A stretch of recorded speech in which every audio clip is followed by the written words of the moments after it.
Salut Polo Pan, merci de me recevoir en interview. Alors la question qu'on vous pose à chaque fois, mais bon, on a besoin de savoir qui est Polo, qui est Pan, qui êtes-vous? Alors salut, moi c'est Pan. Je m'appelle Pan parce que ça vient de Peter Pan, qui est un personnage que j'affectionne particulièrement. Voilà. Moi c'est Polo, et je m'appelle Polo parce que mon prénom c'est Paul. Voilà, c'est comme ça. Tout simplement. Alors là en fait on est en pleine séance de repassage, c'est pour les costumes j'imagine? Oui, ce sont des tenues de scène qui ont été créées par la charmante Marguerite ici présente, qui est... Bonjour. Gekero, ça s'appelle. J'ai une marque de vêtements, donc j'en profite pour habiller mes beaux amis qui sont en plus très talentueux. J'habille les garçons et les filles avec des jolis kimonos en soie. Donc la personne qui est au repassage, Moi, je suis la femme de ménage de Polo et Pan. Et moi, je m'appelle Victoria et je chante occasionnellement.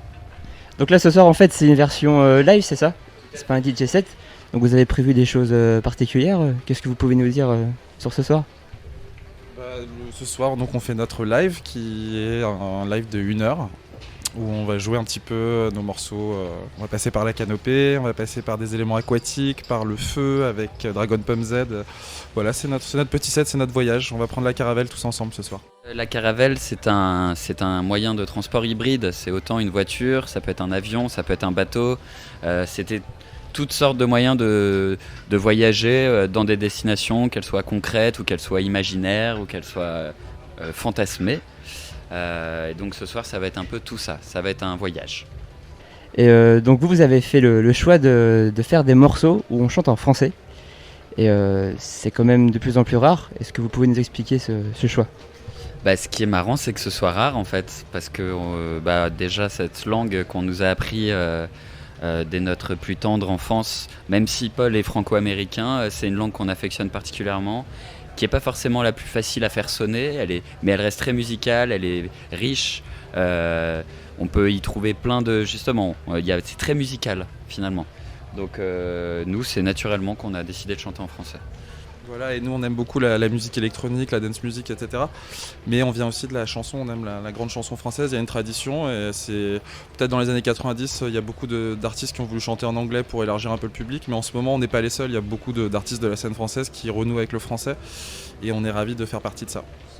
Vous pensez à Paradis notamment ou des groupes comme ça?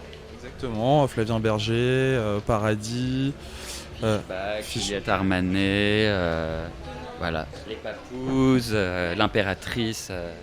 Et vous avez choisi de signer sur le label Hamburger Records. Est-ce que vous pouvez nous expliquer ce choix? Parce qu'on est des grands gourmands. Alors tout ce qui a trait à la bouffe hamburger, et c'est pas le seul label puisqu'on est sur 2 labels.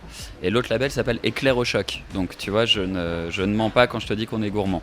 Et en dehors de cette petite blague culinaire, c'est avant tout des amis et c'est des gens qui ont un grand sens de la musique. Ils ont un immense respect pour les décisions qu'on a envie de prendre. C'est pas des gens qui ont voulu mouler un groupe. Ils ont adhéré à notre univers et ça fait plusieurs années qu'on travaille ensemble et on est ravis quoi. Alors à la base vous étiez tous les deux DJ au Baron. Ouais. Comment vous êtes venu à la composition musicale?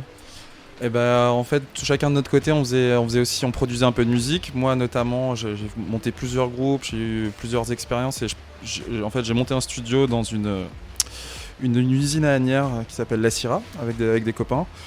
Alex faisait aussi du son sur Ableton et voilà, on bricolait déjà du son depuis longtemps et on s'est trouvés, on a commencé à travailler ensemble et ça s'est fait comme ça. Et de bonnes choses sont arrivées tout de suite par notre rencontre, donc voilà, c'est parti de là. Comme vous disiez tout à l'heure, vous avez une musique qui fait quand même pas mal voyager. Qu'est-ce que vous conseillerez comme endroit, comme contexte pour écouter votre musique? Le disque il est quand même vachement protéiforme, il se passe plein de choses, donc ça pourrait être pour plein de moments de la journée, ça peut être pour le matin, pour se réveiller, il y a des douceurs, il y a des morceaux qui sont destinés à la nuit, à la fête. On va dire en général on a une couleur assez solaire, on aime bien, on a une musique du jour, une musique assez positive, donc moi j'aime bien l'écouter dans le train entre autres, j'aime bien quand les paysages défilent, c'est un bon moment pour écouter notre musique. Et puis là, vu qu'il pleut, vous allez ramener le soleil. On en est capable, on va faire. Mais la pluie est également un de nos visages. C'est vrai que d'ailleurs il y a un morceau qu'on a fait qui s'appelle La pluie, qui est jamais sorti. C'est un doux bruit, c'est un bruit rassurant. C'est aussi des émotions qu'on aime beaucoup, l'idée de la protection, la bulle.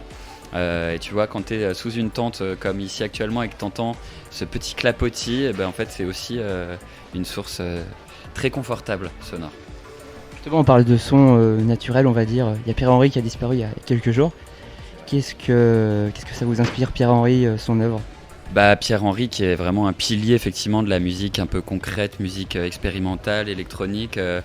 Nous, c'est vrai, par exemple, on a collaboré avec les nouvelles relèves de ce genre de musique. On pense à des mecs comme Jacques, voilà, qui font du micro-sampling, qui font des performances en live suite à ça. C'est fascinant. Nous, on fait moins ce travail en live, mais en studio, on adore justement puiser dans le son en lui-même et même dans les bruits et les transformer, leur passer une couche de vernis, en faire des claviers. Et je pense que la force en ce moment des groupes, c'est grâce aux nouvelles technologies, à la facilité d'avoir un home studio et de pouvoir transformer n'importe quel son qui est intéressant. Voilà, des mecs comme Pierre-Henry, eux, ça devait être beaucoup plus compliqué. Il y avait un vrai savoir-faire et maintenant, je pense que c'est très accessible. Donc, c'est en ça que je pense que la musique est variée en ce moment, puisque à défaut de trouver des nouveaux procédés musicaux, il faut aller puiser dans la vie de tous les jours, dans les sons. Donc voilà, on est peut-être humblement des dignes héritiers aussi de ces gens-là. Ils ont tout inventé.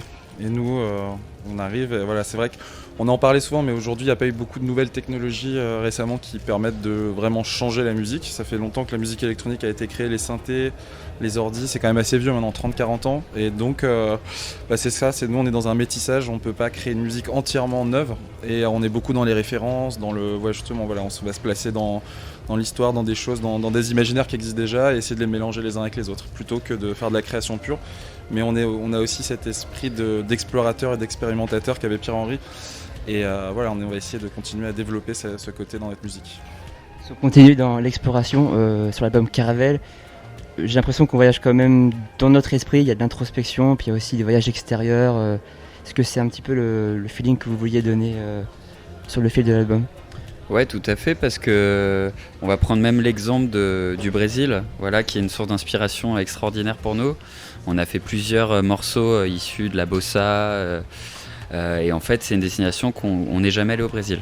Donc l'idée aussi de l'introspection, c'est l'idée du fantasme aussi, c'est l'idée d'avoir une vision très subjective des choses, de la déformer.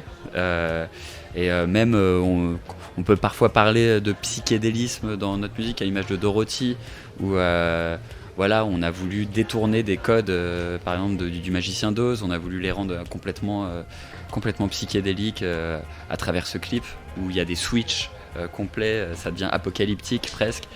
On est en tout cas, nous, dans l'idée du fantasme, clairement. Voilà. Le détournement de la réalité, il passe par ça.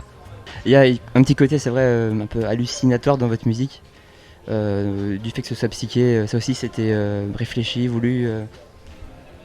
Ouais, c'est un truc qui ressort, je pense, en fait, de nous un peu en tant que DJ. Ça fait longtemps qu'on fait de la musique et donc il y a plein de ces choses, de ces influences qui se mélangent en nous depuis beaucoup d'années. On a joué beaucoup de musique et donc voilà, c'est pas de la musique entièrement psyché, mais il y a des petites notes parce que c'est de la musique qu'on aime bien. On aime bien, voilà, le fantasme, l'irréel. Voilà, on a une passion pour les dessins animés, pour l'univers de l'enfance. Donc l'univers de l'enfance, c'est un univers où tout est possible, où il se passe des choses, il y a des transformations. Enfin voilà, on imagine ce qu'on veut. Donc c'est ça, je pense que c'est ça notre psychédélisme.